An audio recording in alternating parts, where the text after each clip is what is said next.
Un exercice sur la liqueur de Daquin. Alors, la liqueur de Daquin est un mélange contenant de l'eau de Javel à 1,5 degré chlorométrique contenant les ions hypochlorite Cl-, des ions hydrogénocarbonate HCO3- dont la concentration en soluté apportée est égale à 0,238 mol par litre, et des ions permanganate MnO4- qui assurent la coloration.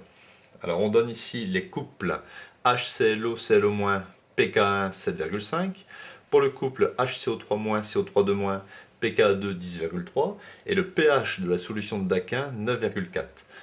Première question, calculer la concentration en ion oxonium H3+, en déduire celle en ion OH-, hydroxyde. Deuxième question, calculer la constante d'équilibre relative au couple HClO, Cl-. Troisième question, à l'aide d'un diagramme de prédominance, montrer que ce sont les espèces Cl- aqueux et HCO3- aqueux qui prédominent dans la solution. Ensuite, une réaction acido-basique a lieu entre les ions HCO3- et OH- présents dans la liqueur de Daquin, milieu basique. Petit 4, écrire l'équation de cette réaction. Et petit 5, calculer la constante d'équilibre K associée à cette réaction.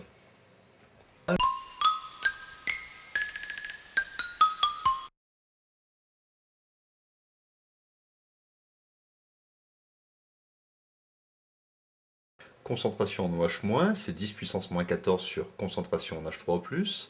Je reprends ici cette écriture exacte, 10 puissance moins 9,4, et je fais 10 puissance moins 14 moins 9,4.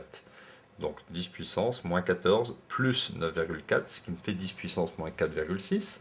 Donc je trouve une concentration en OH- qui avoisine les 2,5 multiplié par 10 puissance moins 5 mol par litre.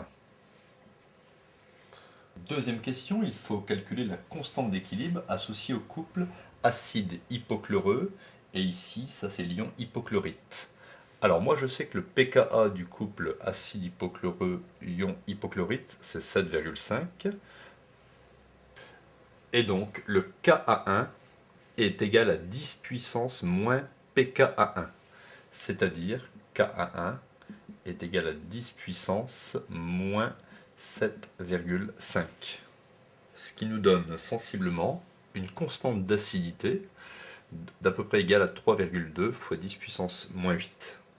Question 3. À partir d'un diagramme de prédominance, il faut montrer que ce sont les espèces Cl- aqueux et HCO3- aqueux qui prédominent.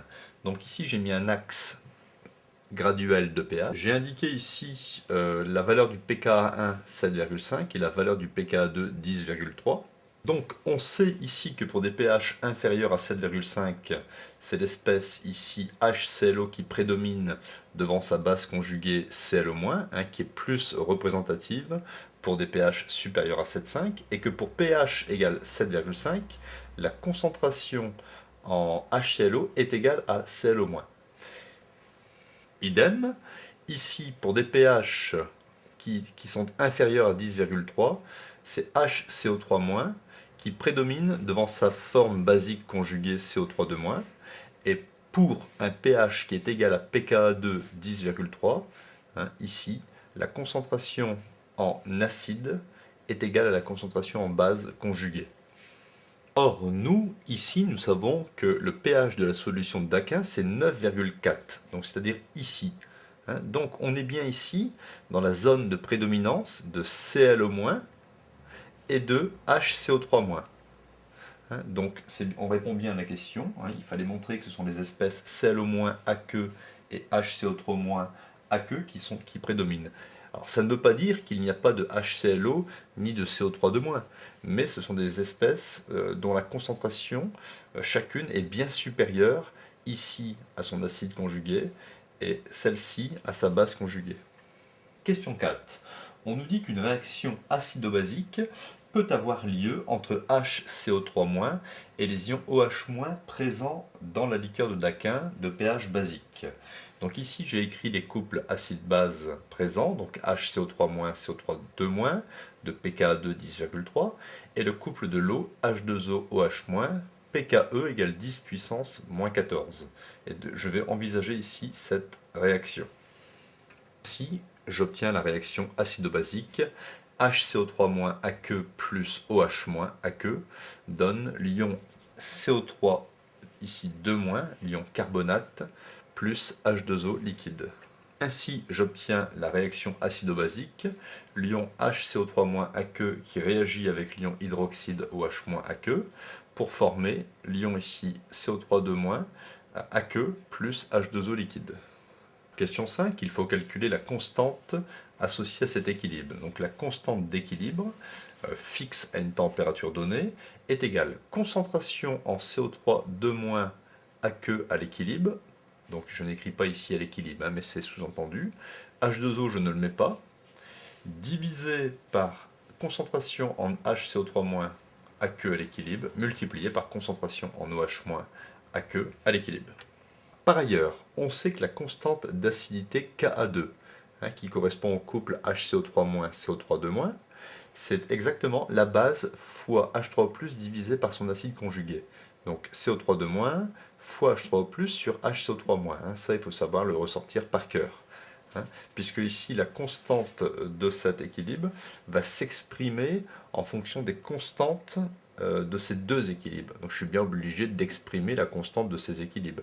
C'est ce que je vais faire aussi avec le deuxième équilibre. Alors ici, je vais multiplier par H3O+, donc à l'équilibre, donc aqueux je ne le mets plus, hein, sous-entendu, et je vais multiplier par H3O+, donc au numérateur et au dénominateur.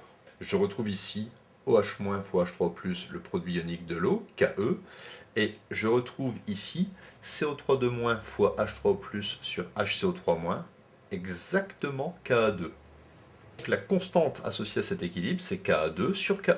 Et j'obtiens K est égal à 10 puissance moins 10,3 moins 14, donc moins 10,3 plus 14, ce qui me donne K est égal à 10 puissance 3,7, ce qui fait approximativement 5,0 fois 10 puissance 3. Donc vous voyez, quand on le fait réagir ici, HCO3-, en fait c'est un acide faible.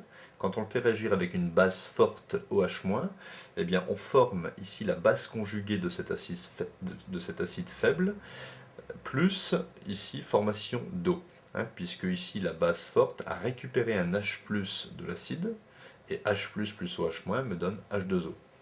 Donc la constante d'une telle réaction, hein, d'un acide faible avec une base forte, est souvent assez grande. Donc ici elle est supérieure beaucoup supérieure à 1000, hein, car elle vaut pas loin de 5000. Donc on peut considérer que la réaction est totale.